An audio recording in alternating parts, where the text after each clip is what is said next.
Puji Tuhan. Apa tujuan bait suci didirikan? Supaya menyembah. Iya, oke. Saudara perhatikan bait suci didirikan. Daud waktu mendirikannya, Daud inisiasi mendirikan, Salomo yang eksekusi. Daud mengatakan, aku rindu, kan aku tinggal di rumah Aras. Sudah ada istananya. Aku rindu Tuhan hadir di tengah umatnya. Konsep bait suci itu adalah Tuhan hadir bersama-sama dengan umatnya. Tetapi yang terjadi, Yehezkiel melihat Tuhan meninggalkan umatnya, saudara-saudara. Saudara, ini adalah pukulan yang berat. Mungkin sebagian dari kita merasa, oh gimana ya, ya udah ya, karena kita gak merasa juga Tuhan kayak begini. Mungkin sebagian dari kita ketika datang ke rumah Tuhan, kita gak merasa Tuhan betul-betul hadir, bulu kuduk berdiri, saudara ya. Kita nggak merasa memiliki gimana-gimana juga karena mungkin gedung gereja ini bukan gedung gereja yang punya nilai emosional sama kita. Kita bukan orang yang besar dari sekolah minggu di gedung gereja ini. Saudara mungkin saudara tidak terlalu merasa terlalu bagaimana-bagaimana. Tapi perhatikan ini baik-baik. Bagi orang Israel, keberadaan bait suci itu penting. Why? Saya tunjukkan kepada saudara. Begini. Yang Yehezkiel lihat adalah bagaimana Tuhan meninggalkan umatnya. Seringkali kita berpikir penghukuman Tuhan itu adalah berupa Israel dibuang. Betul?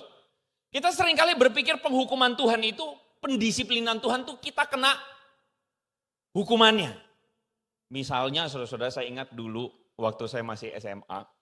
Saya biasa pergi ke sekolah itu pakai mobil angkot. Pagi-pagi saudara kira-kira jam 5:30 saya sudah pergi keluar nunggu angkot di depan gang. Tapi saudara kadangkala ketika saya nunggu angkot, kok angkotnya lama ya. Apalagi zaman saya waktu masih sekolah, siswa itu bayar angkot setengah harga. Jadi bayaran kami itu koin 500-an itu loh saudara-saudara. 500 rupiah. Ini saudara udah gak relate semua ya, soalnya sudah bayar pakai sing dolar ya. Nah, jadi saya nih. Terus kami bayar pakai 500 rupiah. Waktu saya tunggu lama banget. Kok mobil gak jalan-jalan, gak lewat-lewat gitu ya. Kalaupun lewat, dilewatin syung. Anak sekolah bayarnya murah gitu. Mungkin pikiran mereka.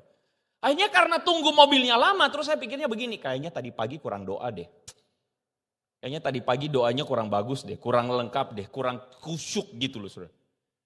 Kadangkala kita berpikir, kalau kita ada sesuatu yang salah, maka hal yang buruk terjadi sama kita. Betul? Kita kena kutuk, kita kena hukuman. Saudara-saudara, bayangan kita secara simpel adalah hukuman itu kayak begitu.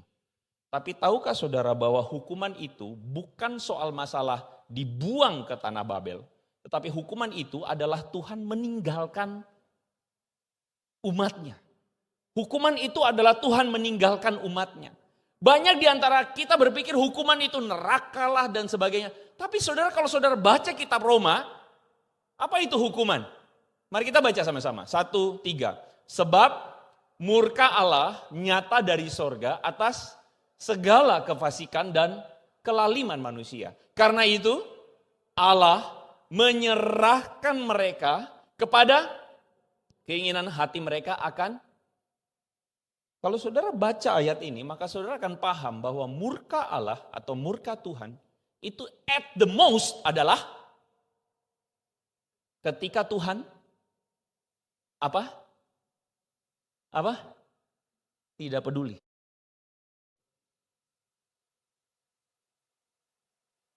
Suami-suami, murka terbesar istrimu adalah ketika istrimu gak mau ngomong sama kamu. Amin.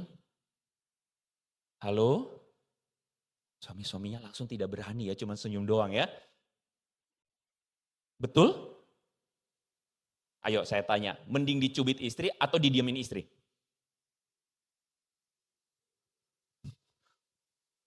Enggak pernah, sini semua istrinya sabar-sabar ya. Luar biasa, ini saya lihat ini orang Singapura. Saudara setuju gak sama saya? Saudara setuju gak? Oke, kalau gitu kalau saudara setujunya kurang-kurang bagaimana? Oke gini deh. Saudara tahu nggak bahwa salah satu abuse disebut pada kategori abuse orang tua kepada anak, salah satunya itu silent treatment. Ketika orang tua mendiamkan anaknya. Anak itu merasa apa saudara-saudara? Merasa apa langsung? Saudara pernah jadi anak kan? Tiba-tiba udah gede, enggak kan? Saudara pernah jadi anak.